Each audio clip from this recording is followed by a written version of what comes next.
was at stake. I just kept running aimlessly for at least 5 minutes, and by sheer luck, I saw a beautiful young woman talking on the phone in Korean. 실례합니다, 부인. 누구세요?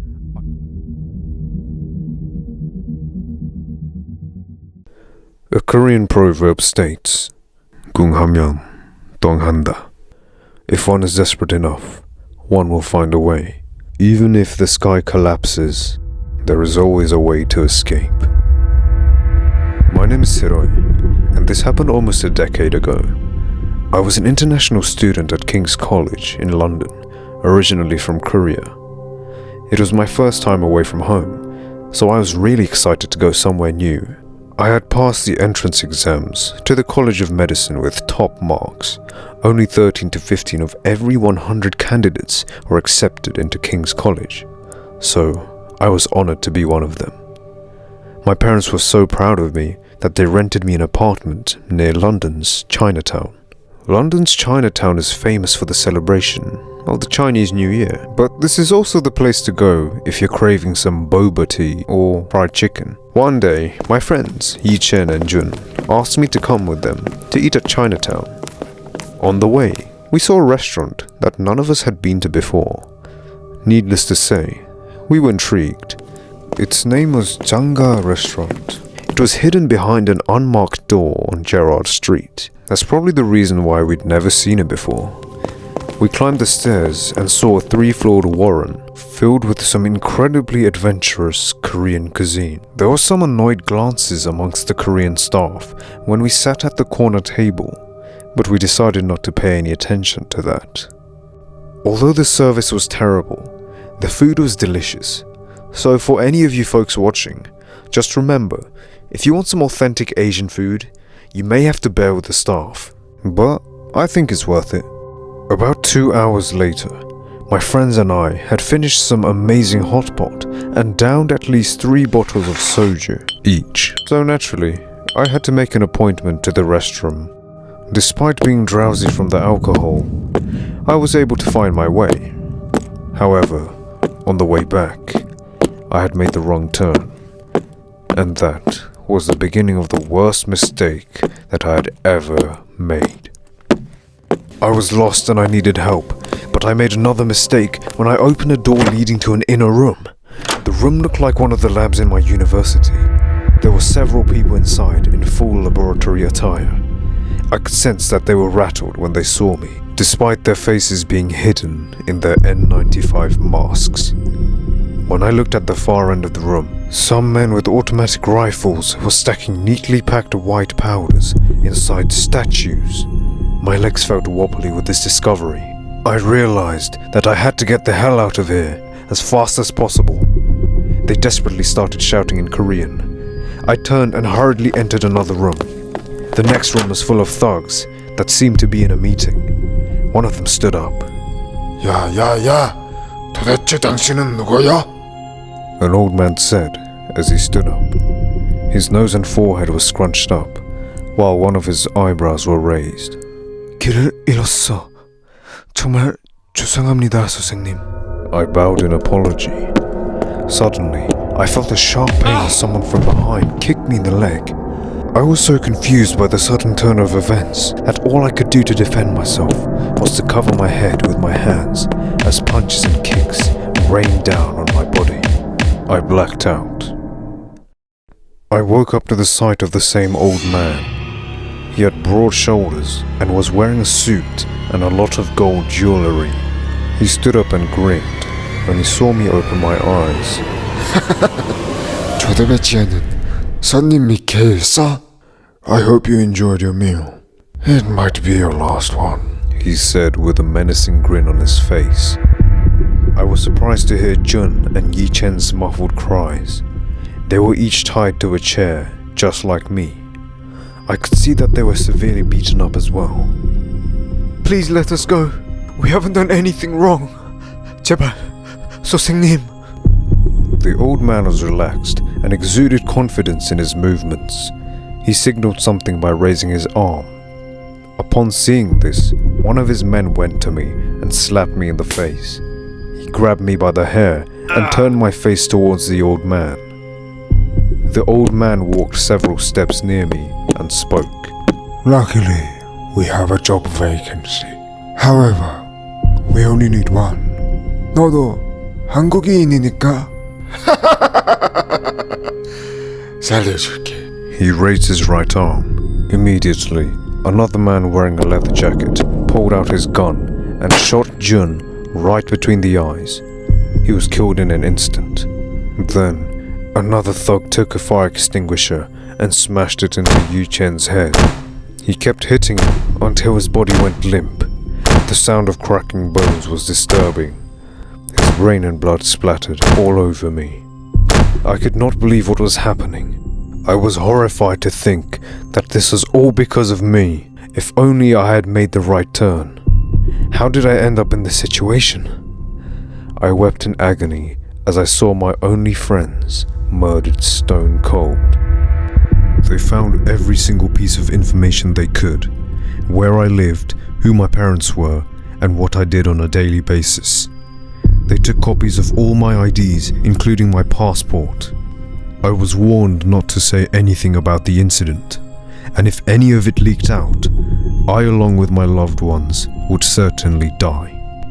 Stupidly, I believed every word they said. They dropped me in an area where there was no CCTV and was told to go home and wait for instructions. After this, I discovered that Jangga restaurant had connections with the Triad group. It was a Korean branch of the 14K, which was a triad group based in Hong Kong. It had moved to London in the early 1990s, led by the boss, Shan Chu Lee. One day, a guy named Dong-sik showed up at my apartment. As soon as I opened the door, he pushed me inside and pointed a gun at my head. I was so afraid that I pissed myself in absolute fear. He put his gun away and threw an old Nokia brick phone at me. He looked at my wet pants and howled in laughter. 야, 걱정하지 마. 그냥 농담이야, 바보야. 이제 내 정화를 기다려? 오케이? Good boy. A few days later, I was told to go back to the restaurant and pick up a statue and drop it at a specified location. I was so traumatized that I did anything they said. And as days went by, I became their drug mule. I opened the bag of cash, £300,000. It was the first time that I had ever touched that kind of money, but I was terrified at what it represented. I took out my phone and searched for UK laws about drugs. I got absolutely terrified. I was either going to be intercepted by the police and sent behind bars, or I was going to get killed by rival gangs. What choice did I have? One night, I was summoned to go to the restaurant. I was so scared that I was shaking as I entered the door. They brought me to an inner room and asked me to swallow a pack of heroin. They put it in a balloon and I was made to ingest it under duress. It tasted pretty awful and it was very hard to swallow. But the fear of death would have made even the bravest of men do anything to prevent it. I overheard that they were planning to send me to Belgium to deliver the goods. I felt extreme discomfort. My sweating and breathlessness increased even more. An oppressive pain like a huge rock in my stomach took over. 괜찮아.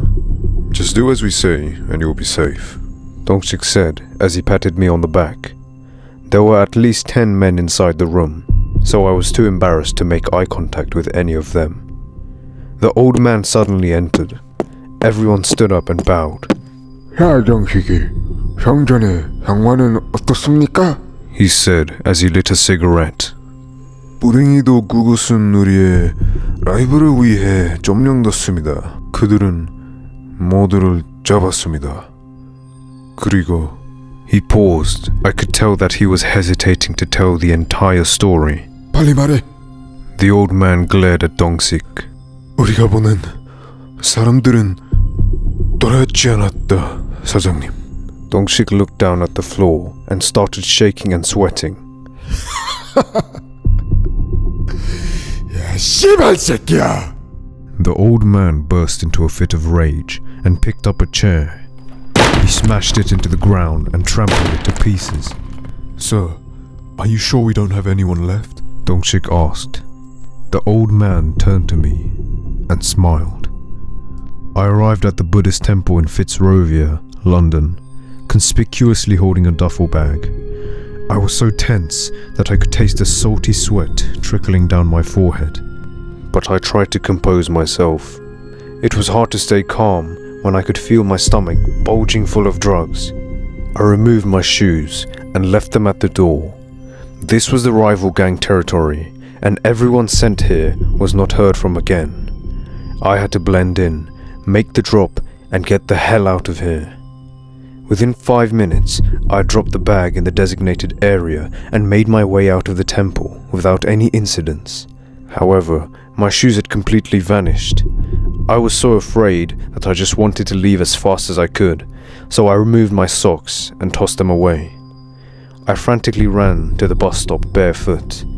I was desperately trying to flag anything that could take me away, but there was none. Suddenly, I saw a man running towards me. Leave this place right now. It is not safe, he said, and continued running. I was so confused about what was happening, because I had never seen that guy before. As I was waiting at the bus stop, I noticed 2 middle-aged Asian men standing about 5 meters away from me. I assumed that they were harmless, just waiting for the bus, like me, so I didn't mind them. Not long after, I heard a whooshing sound run past me. When I looked over, I was terrified when I saw a deep scar on my shoulder. I looked down at the ground and realized it was a makeshift arrowhead. Being clueless about the situation, I looked at the 2 men and saw that one of the guys was reloading an arrow while the other one pulled out a knife. I started sprinting off into a random direction. After a few blocks, I saw the guy who had told me to get away was sprawled across the ground in a bloody pulp. As sorry as I felt, I had no time to help, as my own life was at stake. I just kept running aimlessly for at least 5 minutes, and by sheer luck, I saw a beautiful young woman talking on the phone in Korean. 실례합니다, 부인. 누구세요? I asked for her help and quickly explained the situation.